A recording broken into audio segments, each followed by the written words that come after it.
Indian Society of Vascular and Interventional Radiology আলোচনা চক্ৰ মহানগৰীৰ হোটেল কিৰণশ্ৰী গ্ৰেণ্টত 25ৰ পৰা 27 জুলাইলৈ 3 দিনকৈ অনুষ্ঠিত হৈছে এই আলোচনা চক্ৰ স্বাস্থ্য ক্ষেত্ৰত ইণ্টাৰভেনশ্যনেল ৰেডিঅলজি চিকিৎসা পদ্ধতিৰে কেনেদৰে ৰাইজ উপকৃত হ'ব সেই বিষয়ে আলোচনা কৰা হয় অনুষ্ঠানত মুখ্য অতিথি হিচাপে উপস্থিত থাকে ৰাজ্যৰ স্বাস্থ্য মন্ত্ৰী Ashok Singhal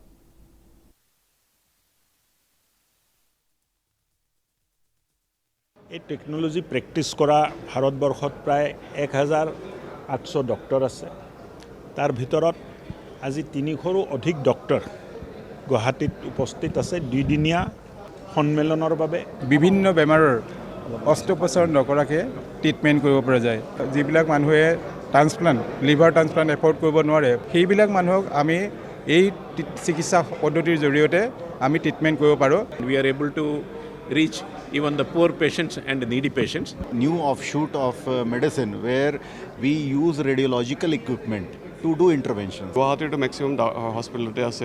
baki state capital ase Guwahati medical college ase government sector private sector আজিকালি যে এনিউৰিজম এটো ট্ৰিটমেন্ট হয় আয়ুষ্মানৰ আন্ডাৰত পুৰা অলমোস্ট ফ্ৰী হৈ যায় minimally invasive surgery we can do prostate artery embolization আমাৰ ইয়াতে এতিয়া ব্ৰেইনৰ ষ্ট্ৰোকৰ ট্ৰিটমেন্ট ইমিডিয়েটলি হয় উইদিন মানে 15 হাফ এন আৱাৰ ভিতৰতে কৰিব পাৰো অসমৰ ৰাইজে যাতে উপকৃত হয় আমাৰ এৱেৰনেছ বাঢ়ে অসমৰ ৰাইজৰ তাৰ কাৰণে কামনা কৰিছোঁ